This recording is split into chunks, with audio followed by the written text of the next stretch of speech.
신입 비서 주제에 네가 뭘 안다고 까불어? 병실에 긴급 경보음이 울려 퍼졌습니다. 최민준 회장이 침대에서 약을 삼키려는 순간이었어요. 갑자기 문이 벌컥 열리더니 한 여자가 달려들었습니다. 안 돼요. 신입비서 한지우가 회장의 손에서 약을 낚아챘어요. 하얀 알약들이 바닥에 흩어졌죠. 이건 두 번째 단계예요. 삑, 삑. 심전도 경고음이 울렸습니다. 회장의 호흡이 흔들렸어요. 이 여자 미쳤어? 비서실 김 부장이 소리쳤습니다. 하지만 지우는 떨리는 손으로 약을 움켜쥔 채 한 발짝도 물러서지 않았어요. 대체 무슨 일이 벌어진 걸까요? 평범한 신입 비서가 왜 회장의 약을 가로챈 걸까요? 그리고 두 번째 단계란 대체 무엇을 의미하는 걸까요? 그럼 이제 모든 것이 시작된 그날로 돌아가 보겠습니다. 석 달 전으로요. 병실에 긴급 경보음이 울려 퍼졌습니다. 석 달 전 3월의 어느 아침이었습니다. 태산그룹 본사 정문 앞. 한지우는 새로 발급받은 출입증을 가슴에 달고 건물로 들어섰어요. 신입 비서로 첫 출근하는 날이었죠. 삑. 출입 게이트에서 빨간 불이 켜졌습니다. 경비원이 다가왔어요. 잠깐만요. 신원조의 재확인이 필요합니다. 지우는 고개를 숙였습니다. 뒤에서 출근하는 직원들의 따가운 시선이 느껴졌어요. 누군가 혀를 찾고 누군가는 한숨을 쉬었죠. 지우는 한참을 그렇게 서 있어야 했습니다. 드디어 게이트가 열렸을 때 지우의 등은 식은땀으로 젖어 있었어요. 47층 비서실. 지우가 도착하자 선배 비서들이 흘끗 쳐다봤습니다. 하지만 인사는 없었어요. 파견직 신입에게 관심 가질 이유가 없었으니까요. 회의실 준비 시작해. 선배 비서 하나가 툭 던지듯 말했습니다. 지우는 묵묵히 고개를 끄덕이고 회의실로 향했어요. 회의실에서 물과 다과를 준비하던 중이었습니다. 서준혁 전무가 임원 2명과 함께 복도를 지나갔어요. 요즘 비서실 수준이 왜 이래? 구조사 출신들은 판단이 너무 감정적이라니까. 서준혁의 목소리였습니다. 옆에 있던 임원들이 웃었어요. 지우는 차를 따르는 손을 멈췄습니다. 하지만 아무 말도 하지 못했죠. 그때였어요. 복도에서 화재경보 시험음이 울렸습니다. 삐잉 마이너스, 삐잉 마이너스, 삐잉 마이너스. 순간 지우의 손이 떨렸어요. 컵이 기울어지며 커피가 테이블 위로 쏟아졌습니다. 불길, 비명, 누군가의 외침, VIP 먼저 구조해. 안 돼요. 저 사람들 먼저 살려야 해요. 플래시백이 스쳐 지나갔습니다. 3년 전 그날의 기억이었죠. 괜찮아? 동료 비서가 물었습니다. 지우는 황급히 휴지를 집어들며 고개를 숙였어요. 죄송해요. 제가 실수를. 괜찮긴. 파견직이 원래 이래. 차가운 한마디였습니다. 지우는 엎질러진 커피를 닦으며 입술을 깨물었어요. 아무도 몰랐습니다. 조용히 커피를 닦고 있는 이 신입 비서가 3년 전까지 서울에서 가장 실력 있는 응급구조사였다는 것을요. 그리고 단 한 번의 선택으로 모든 것을 잃었다는 것을요. 지우는 그저 눈에 띄지 않게 하루하루를 버텨낼 생각이었습니다. 아무도 자신의 과거를 모르게, 아무도 자신을 기억하지 못하게. 하지만 운명은 그녀에게 숨을 기회를 주지 않았습니다. 한 달이 흘렀습니다. 오전 9시, 김 부장이 비서실로 들어왔어요. 오늘 오후 3시 임원회의. 회장님 직접 주재하신다. 준비 철저히. 네, 부장님. 비서들이 일제히 움직였습니다. 지우도 회의실로 향했어요. 오후 2시, 로비에서 연락이 왔습니다. 케이터링 도착했습니다. 지우가 로비로 내려갔어요. 고급 호텔 로고가 박힌 검은색 상자들이 카트에 실려 있었습니다. 서 전무님께서 특별히 주문하셨습니다.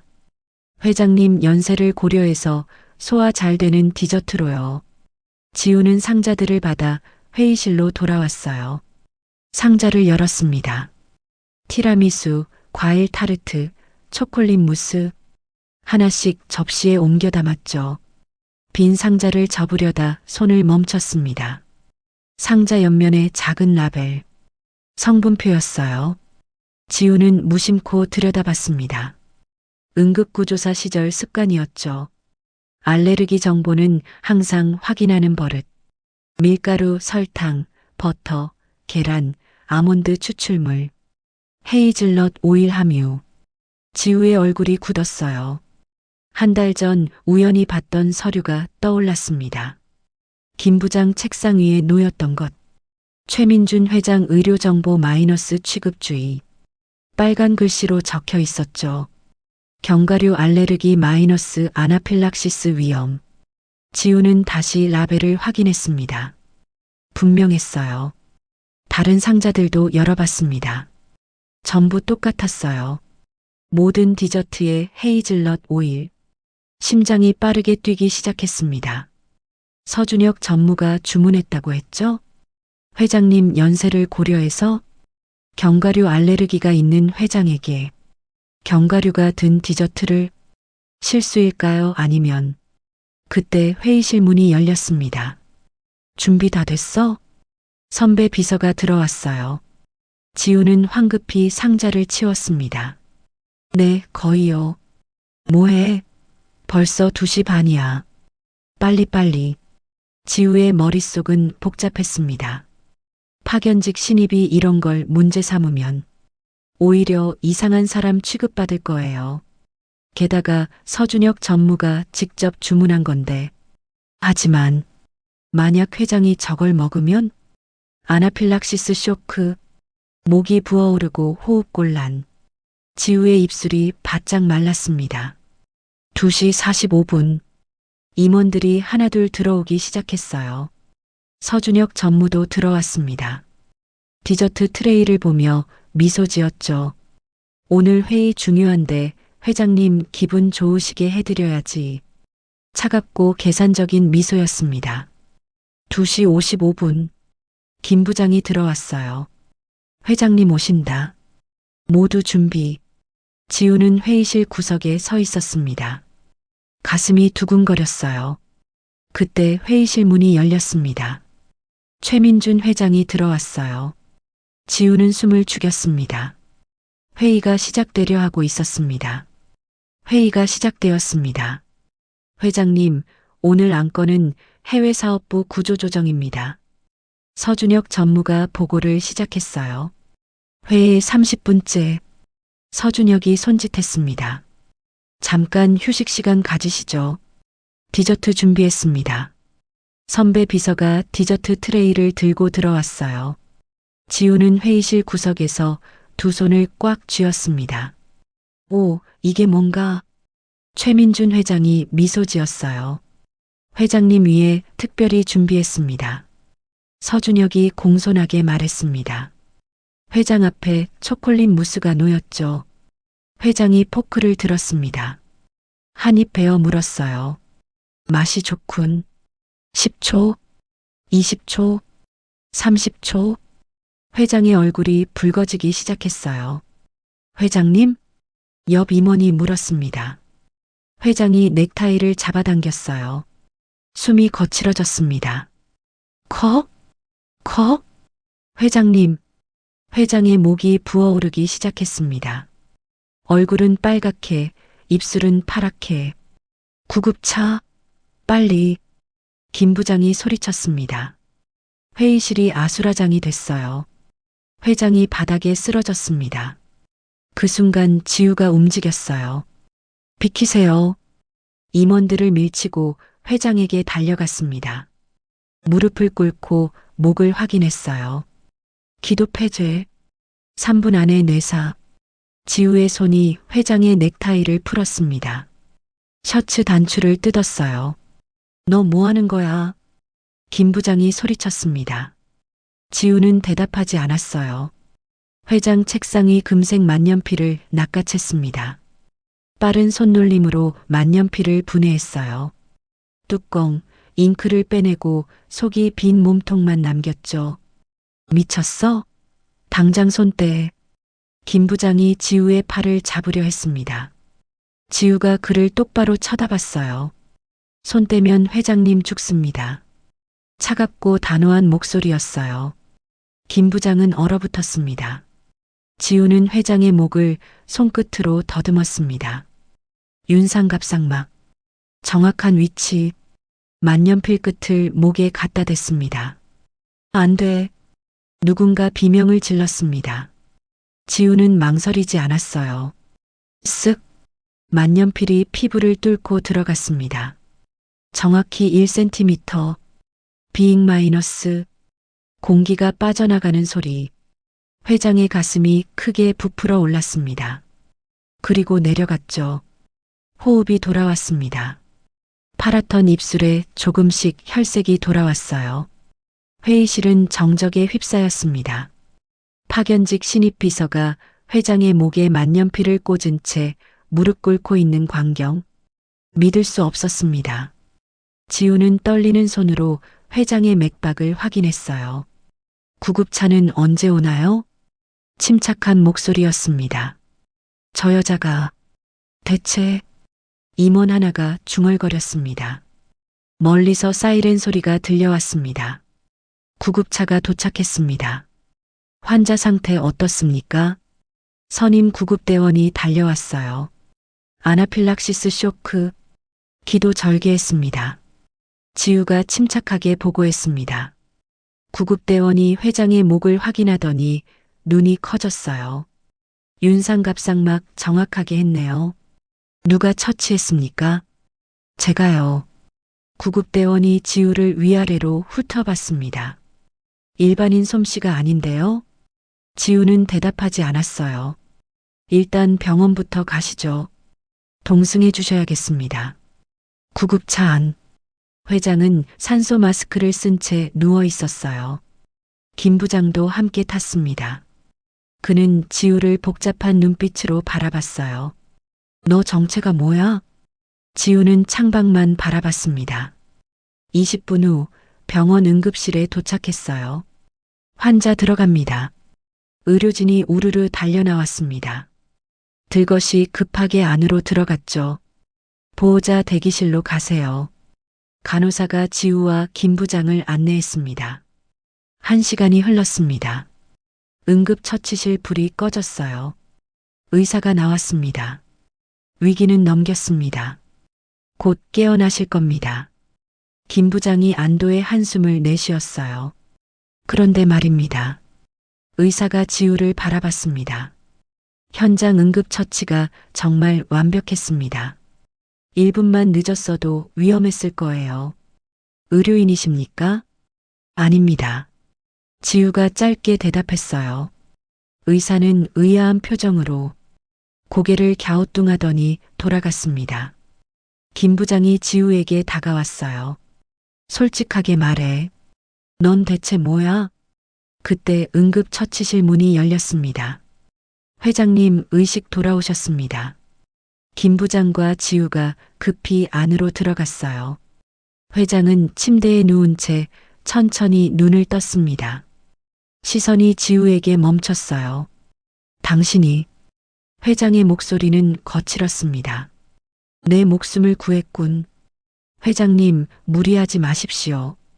김 부장이 다가갔습니다. 하지만 회장은 지우를 뚫어져라 바라봤어요.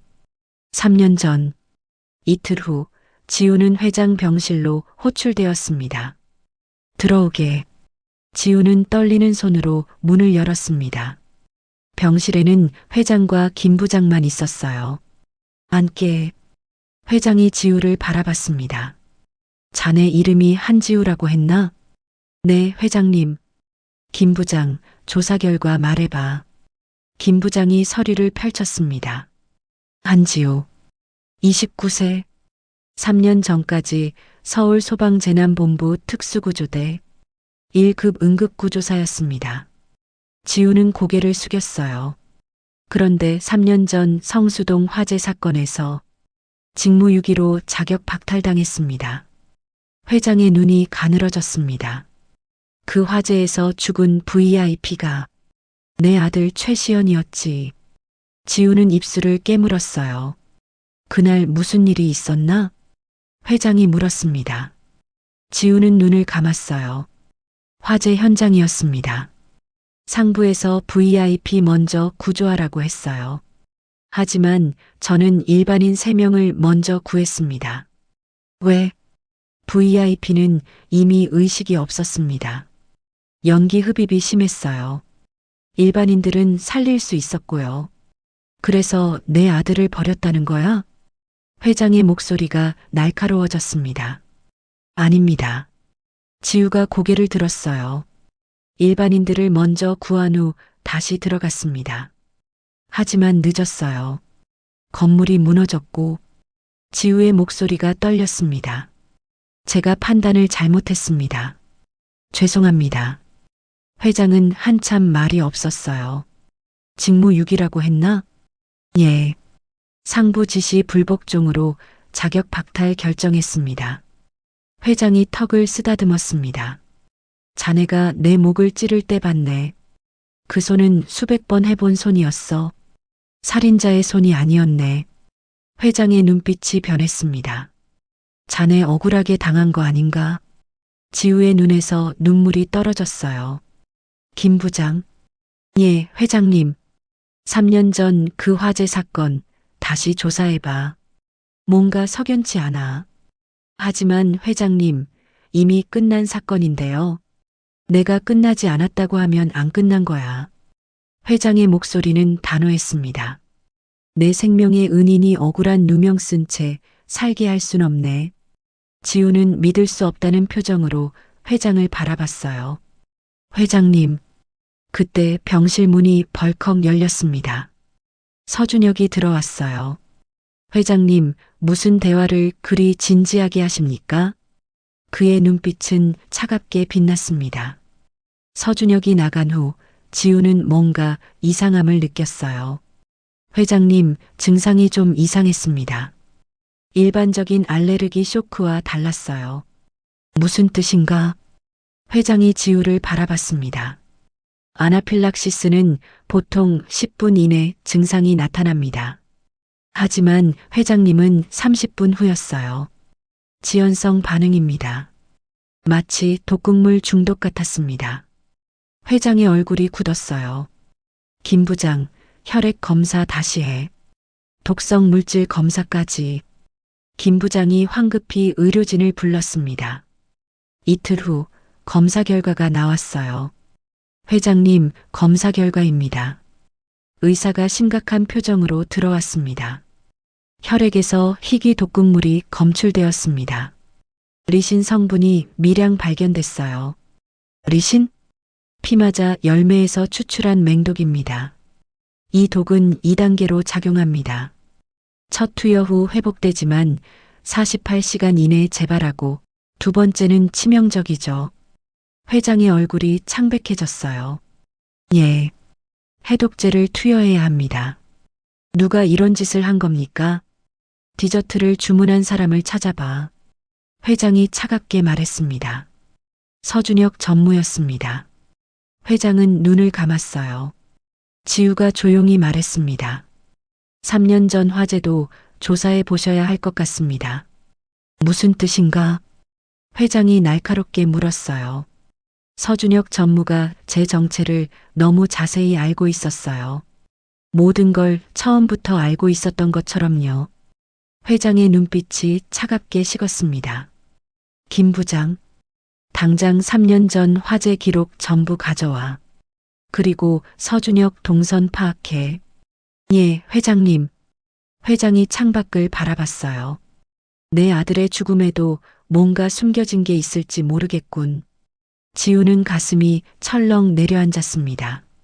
모든 퍼즐이 맞춰지기 시작했어요. 일주일 후 김 부장이 두꺼운 서류를 들고 회장 병실에 들어왔습니다. 회장님, 조사 결과입니다. 회장과 지우가 긴장한 표정으로 바라봤어요. 3년 전 화재는 사고가 아니었습니다. 방화였어요. 뭐라고? 회장의 목소리가 떨렸습니다. 화재 감식 결과를 재검토했습니다. 발화점이 3곳이었어요. 인위적으로 불을 질렀다는 증거죠. 김 부장이 사진 자료를 펼쳤습니다. 그리고 최시연 도련님, 그날 회사 기밀 문서를 가지고 있었습니다. 무슨 문서? 서준혁 전무의 횡령 증거였습니다. 도련님이 내부 고발을 준비 중이었어요. 회장은 주먹을 꽉 쥐었어요. 그럼 준혁이가 내 아들을? 김 부장이 고개를 끄덕였습니다. 그리고 한지우 씨가 구한 일반인 3명 중 1명, 기억하십니까? 누구? 회계사 김기태였습니다.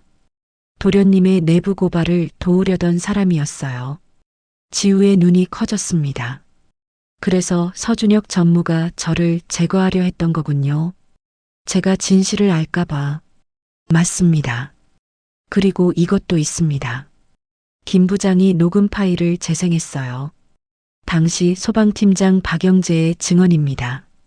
녹음이 흘러나왔습니다. 서준혁 전무가 저를 매수했습니다. 한지우를 희생양으로 만들라고 5억을 받았어요. 더 이상 못 참겠습니다. 지우의 눈에서 눈물이 흘러내렸어요. 회장이 천천히 일어났습니다. 김 부장, 지금 당장 서준혁을 여기로 불러. 그리고 경찰도 대기시켜. 30분 후 서준혁이 병실에 들어왔습니다. 회장님, 급히 부르셔서. 그의 말이 멈췄어요. 병실 구석에 경찰 2명이 서 있었죠. 서준혁. 회장의 목소리는 얼음장처럼 차갑게 가라앉아 있었어요. 내 아들을 죽였구나. 서준혁의 얼굴이 하얗게 질렸습니다. 회장님, 무슨 말씀을. 증거는 다 있네. 방화, 살인, 횡령, 그리고 독살 미수까지. 회장이 서류를 던졌습니다. 서준혁 전무 긴급 체포합니다. 경찰이 다가왔어요. 회장님, 제가 아니에요. 서준혁이 발버둥 쳤지만 수갑이 채워졌습니다. 끌려나가는 서준혁을 바라보며 지우는 주저앉았어요. 3년간 억울했던 모든 것이 눈물로 쏟아졌습니다. 회장이 지우의 어깨에 손을 올렸어요. 미안하네. 자네가 내 아들의 마지막 선택을 지켜줬군. 진실은 늦었지만 결국 밝혀졌습니다. 6개월 후 서울소방재난본부에서 공식 발표가 있었습니다. 한지우 구조사에 대한 징계를 전면 취소합니다. 3년 전 성수동 화재에서 보여준 판단은 현장 최선의 선택이었습니다. 지우는 다시 1급 응급구조사 자격을 되찾았어요. 그리고 오늘 태산그룹 본사 로비에 새로운 현판이 걸렸습니다. 태산응급의료센터. 박정도 회장이 직접 세운 센터였어요. 지우는 하얀 구조복을 입고 센터 앞에 서 있었습니다. 명찰에는 이렇게 적혀 있었죠. 응급의료센터 총괄팀장 한지우. 회장님, 이렇게까지 하실 필요 없었는데. 지우가 조심스럽게 말했습니다. 회장이 미소 지었어요. 내 아들의 마지막 선택을 지켜준 사람이네. 이 정도는 당연하지. 회장은 주머니에서 시계 하나를 꺼냈습니다. 이건 시연이가 차던 거야. 자네가 가지게. 회장님, 지우의 눈에 눈물이 고였어요. 이제 내 아들이 원했던 세상을 만들어 가세. 생명 앞에 귀천이 없는 세상 말이야. 센터 첫 출동 신호가 울렸습니다. 삐잉 마이너스, 삐잉 마이너스. 지우는 시계를 손목에 차고 구급차로 달려갔어요. 3년 만에 다시 생명을 구하는 현장으로 구급차가 사이렌을 울리며 출발했습니다. 지우는 창밖을 바라봤어요. 하늘은 맑고 푸르렀죠. 무너졌던 삶이 다시 세워졌습니다.